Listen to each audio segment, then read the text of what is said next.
연애편지를 써본 적이 있습니까? 저는 20대에 연애편지를 자주 썼었습니다.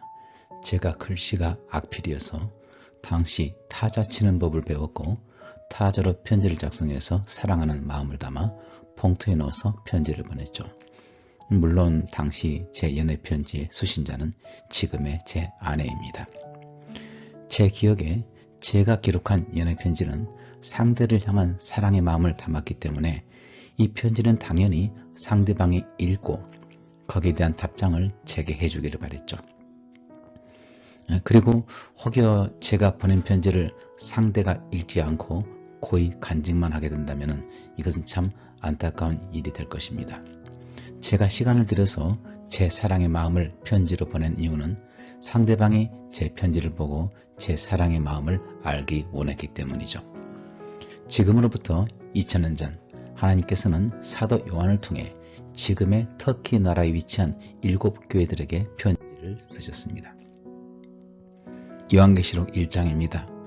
이 예언의 말씀을 읽는 사람과 듣고 그 가운데 기록된 것을 지키는 사람들은 행복합니다. 이 예언들이 이루어질 때가 가까웠기 때문입니다. 나 요한은 아시아에 있는 7교회에 편지합니다. 4절을 보니까 요한은 7교회에 편지를 합니다. 그 이유는 이 편지를 읽는 사람, 그리고 듣는 사람들, 기록된 것을 지키는 사람들에게 행복을 주기 위해서였죠. 당시 사람들은 예수 그리스도를 믿는 신앙으로 인해서 많은 고난과 핍박 가운데 있었습니다. 환난이 너무나 극심해서 혹시 하나님께서 자신들을 버리지 않으셨는지 의심을 가지고 시대에 빠질 정도였죠. 그래서 하나님께서는 사도 요한을 통해서 하나님은 절대로 그분을 믿는 성도들을 버리지 않으시는 것과 끝까지 믿음으로 참고 기다리는 자에게 구원을 주실 것이라는 행복한 소식을 7교회에 편지를 써서 보낸 것입니다. 그런데 7교회 중에 어느 한 교회가 이렇게 생각했다고 가상을 해 보십시오. 이 편지는 너무나 이해하기 어렵다. 이것은 율법 교사나 대학 교수가 해석을 해야지 우리 같은 일반인들은 해석을 할 수가 없어. 잘못 해석했다가는 이단 소리 듣고 말 거야. 골치 아프니 이 편지는 읽지 말자. 이것이 하나님의 뜻입니까? 아닙니다. 편지는 수신자로 하여금 읽으라고 보내는 것입니다. 하지만 오늘날 많은 성도들은 하나님이 요한을 통해서 보내신 연애 편지를 봉인해 버렸습니다. 다른 성경은 다 읽겠지만은 요한계시록은 너무나 어렵다는 이유로 잘못 해석하면 이단이 될 수도 있다는 이유로 덮어버렸습니다. 편지는 아무도 못 읽게 봉인하라고 그렇게 쓰여지지가 않았습니다. 요한계시록 1장 11절입니다. 그것은 내가 보는 것을 책에 써서 에베소, 서모나, 버가모, 두아디라, 사데, 빌라델비아, 라오디게아 7교회에 보내라는 말씀이었습니다. 지난주에 그림을 통해서 아시아에 있는 7교회 위치를 알아보았죠. 당시 로마 제국이 이 지역을 통치하고 있었는데 로마 우편 마차가 일반적으로 편지를 배달할 때 바로 이 순서대로 편지를 배달을 했다고 합니다. 그런데 요한의 7교회의 서신을 보낸 순서가 이와 동일합니다. 따라서 11절에 기록된 교회 이름의 순서는 그냥 작성한 것이 아니고 당시 그 지역에 편지 배달이 되는 순서대로 기록이 된 것이죠. 하나님이 계시록을 통해서 주신 이 편지는 당시 7교회만을 위한 것이 아니고 모든 교회를 위한 것이었고 심지어 당시 교회들에게만 적용이 되는 것이 아니고 당시 교회부터 오늘날의 교회까지 편지의 내용은 동일하게 적용이 되는 것입니다. 따라서 하나님은 이 편지를 통해 당시의 교회부터 세상 마지막까지의 교회가 어떻게 변화될 것인가를 염두에 두고 이 편지를 작성케 하신 것입니다. 에베소 교회에 대한 내용을 편지로 썼는데 이 에베소 교회는 사도 바울과도 관계가 많습니다. 바울은 2차 전도 여행 때 고린도에서 브리스길라와 아굴라를 만나 1년 6개월을 고린도에서 사역을 했는데 유대인들의 박해로 인해서 가이사랴로 가기 위해 에베소에 잠깐 들렀었죠. 그 바울은 3차 전도여행 때 다시 에베소에 들렀습니다. 2차 전도여행 때 에베소에 잠시 있었던 것과 대조적으로 바울은 거의 3년이라는 기간 동안 에베소에서 말씀을 전했습니다. 바울의 헌신으로 에베소 교회는 예루살렘과 안디옥에 이어 제3의 복음의 도시가 되었죠. 특히 바울은 3차 전도 여행을 마무리하면서 밀레도에서 에베소 교회 장로들을 청하면서 자신이 3년이나 밤낮 쉬지 않고 눈물로 각 사람을 훈계했던 것을 기억하라고 권면을 합니다. 당시 바울이 복음을 전했던 에베소는 아데미의 우상을 만들어서 판매를 하는 그런 사업이 상당히 발전했습니다. 에베소인들의 아데미 여신은 소아시아에서 가장 강력한 우상이었는데 로마에서는 이 아데미를 다이애나라고 불렀죠. 그리고 이집트에서는 이시스라고 불렀습니다. 이 여신은 무수히 많은 유방을 가지고 있는데 이는 아기를 잘 낳게 해주고 다복을 주는 풍요의 여신으로 불렸기 때문입니다.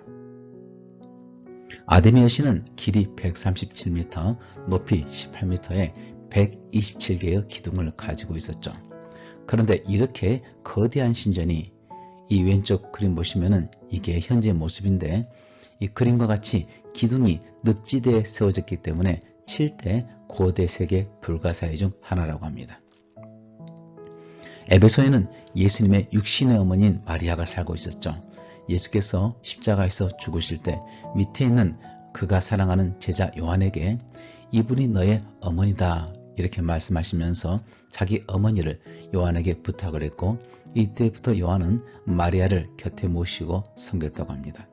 그리고 전승에 의하면 68년경 사도 요한이 예수님의 어머니인 마리아를 모시고 에베소에 와서 그녀를 봉양했다고 합니다.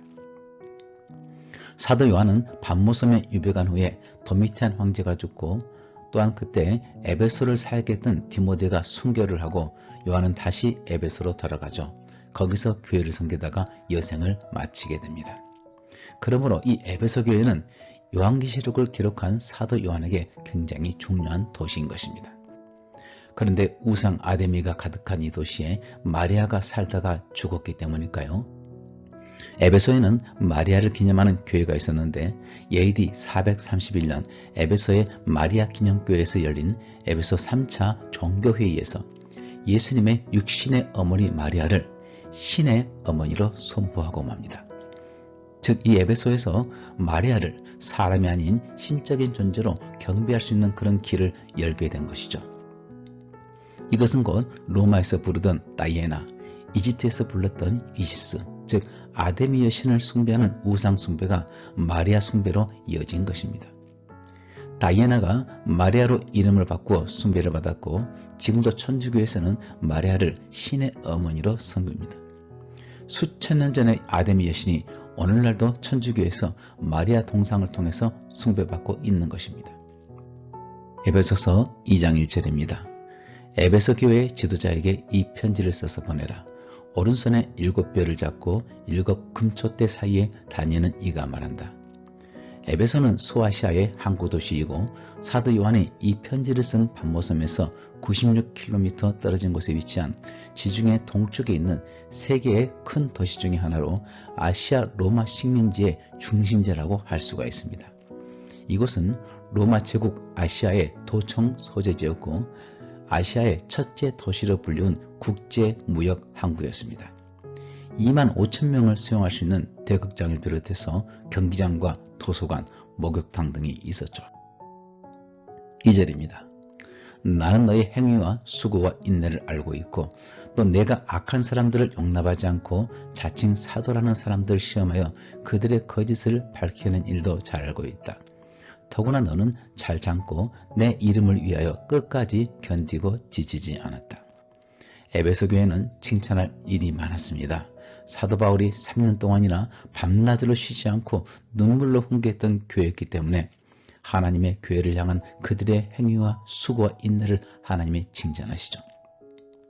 그리고 에베소 교회는 소아시아의 7교회 중 가장 먼저 세워진 교회였고 사도들도 많이 거쳐갔기 때문에 가짜 사도들이 많았는데 그들의 거짓을 밝히 드러내는 그런 지혜도 있었습니다. 4절입니다. 그러나 너를 책망할 일이 한 가지 있다. 너는 너의 첫사랑을 버리고 말았다. 하나님이 칭찬을 하신 후에 갑자기 책망을 하십니다. 그것은 바로 첫사랑을 버린 것이죠. AD 62년 교회가 처음 생길 때 그때는 사랑이 넘쳤습니다. 바울이 3차 전도 여행을 끝내고 예루살렘으로 가기 위해서 밀레도에서 에베소 장로들을 청했을 때 그들은 함께 무릎을 꿇고 간절히 기도하고 크게 울었습니다. 왜냐하면 다시는 바울을 보지 못할 것을 알았기 때문이죠. 바울이 예루살렘을 향해서 죽음의 길로 가는 배를 탈 때까지 에베소 장로들은 울면서 그를 바닷가까지 전송을 했습니다.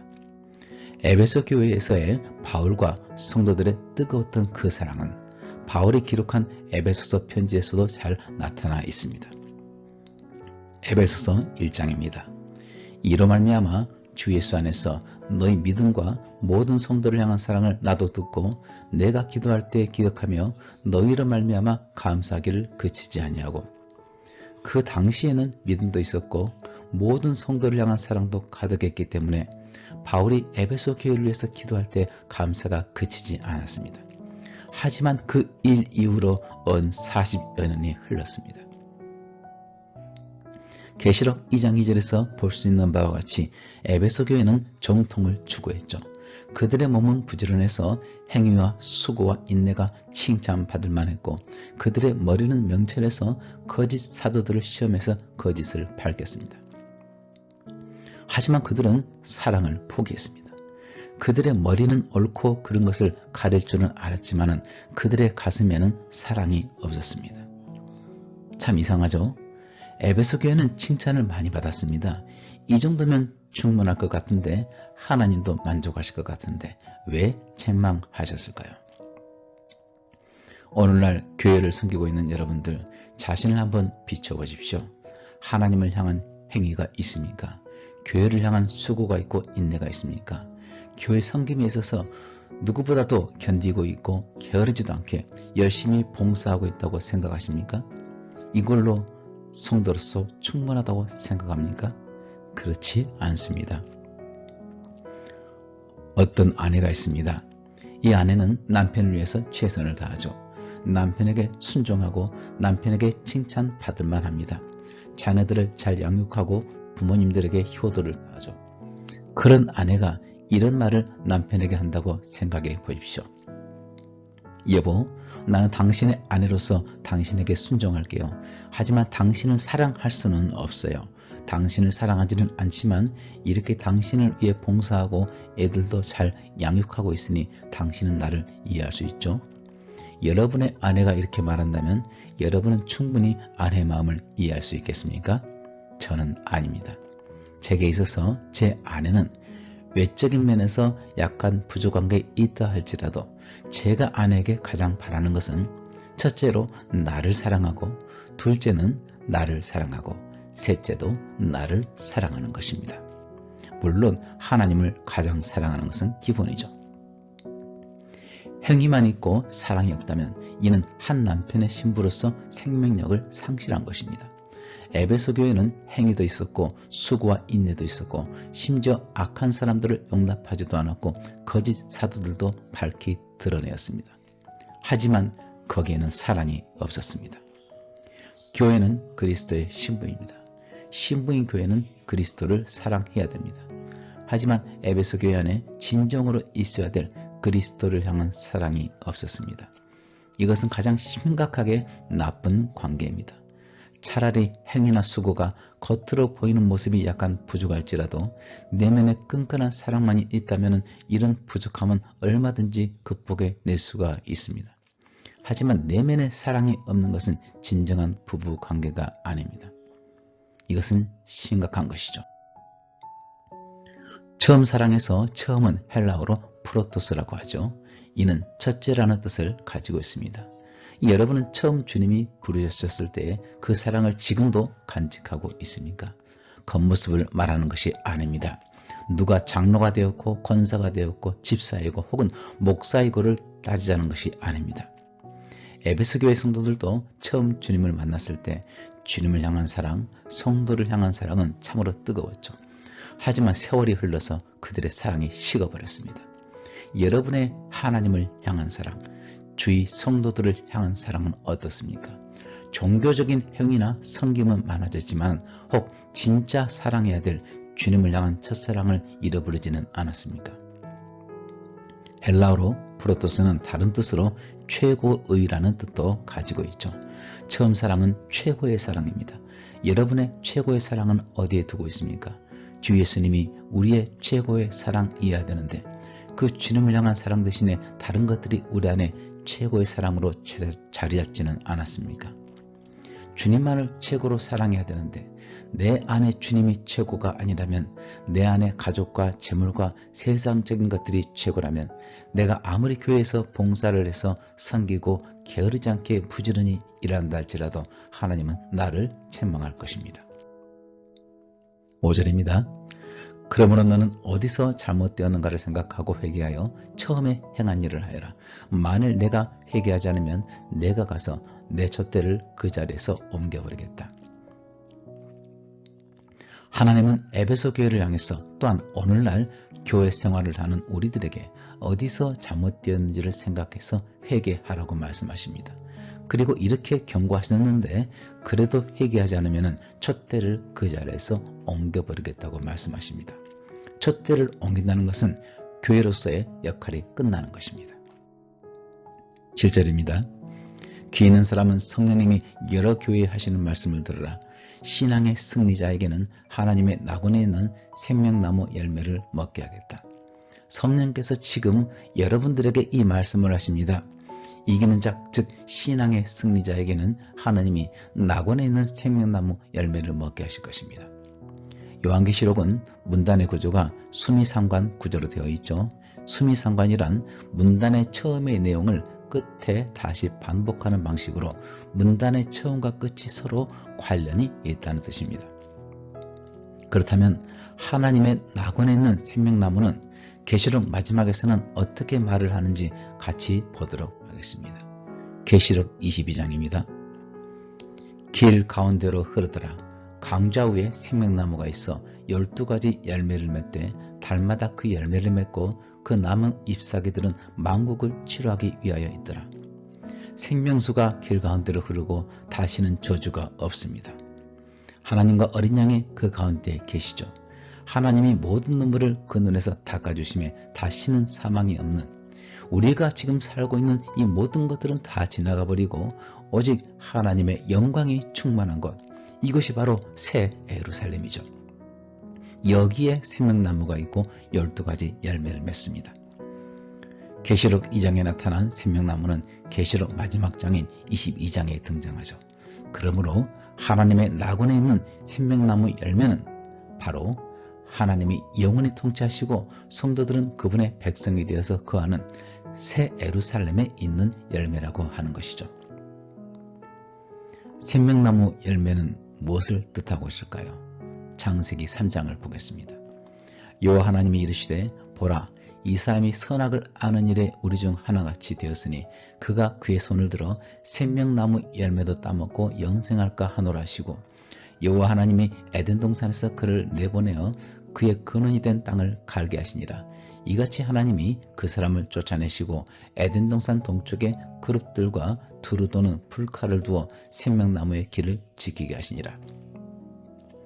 요한계시록은 수미상관 방식으로 기록이 되었는데 성경 전체도 역시 수미상관 방식으로 기록이 되었습니다.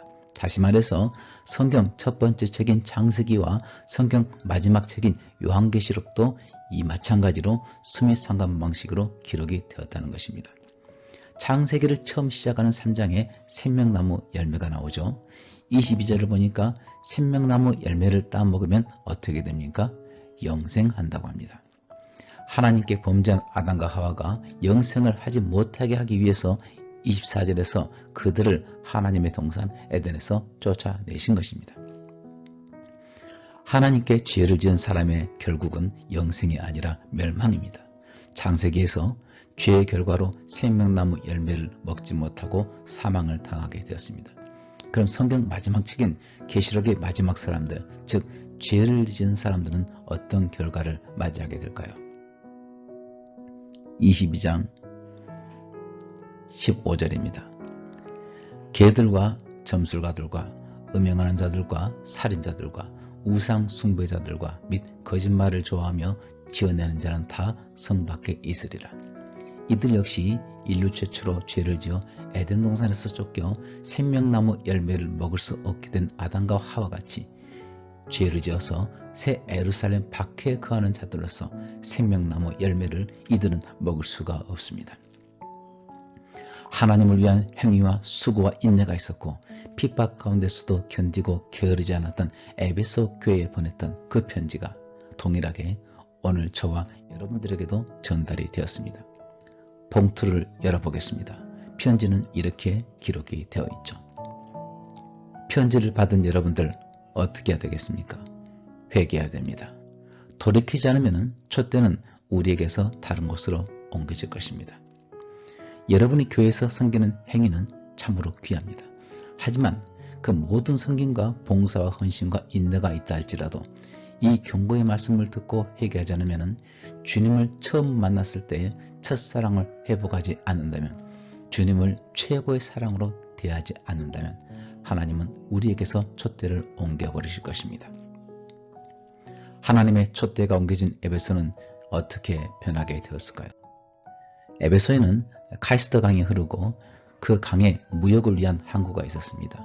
당시 에베소는 무역항이 발달해서 아시아의 빛이라 불렸는데 지금의 에베소는 항구 도시가 아니고 이미 내륙으로 10km나 들어와 버렸습니다. 왜냐하면 어느 날 갑자기 카이스트 강이 범람해서 토사가 유출이 되어 바다가 메워지기 시작했기 때문입니다. 도시의 쓰레기들이 토사와 함께 밀려와서 말라리아가 창궐해서 항구의 기능을 상실한 에베소는 아시아의 빛이 아닌 저주받은 도시가 되고 말았습니다. 주님의 경고를 듣지 않은 에베소 교회, 이로 인해서 주님이 촛대를 옮기시자 큰 지진과 밀려오는 토사로 인해서 도시 전체가 멸망하게 되었습니다. 첫사랑을 회복해야 됩니다. 회개해야 됩니다. 이기는 자에게 하나님은 하나님의 낙원에 있는 생명나무 열매를 먹게 해주실 것입니다.